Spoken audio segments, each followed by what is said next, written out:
The family, we're glad that you have come to share your love with us as we grow in love, and we always miss you, but God would have us be a family, always there to be strong and to lean on.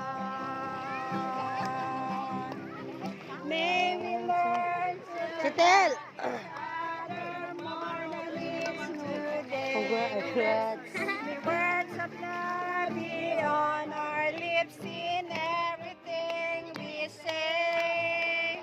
May the Spirit melt our hearts and teach us how to pray, that we might be a true family. Welcome to the family. We're glad that you have come to share your life with us. To be strong and to lean on. Welcome to the family! Congrats!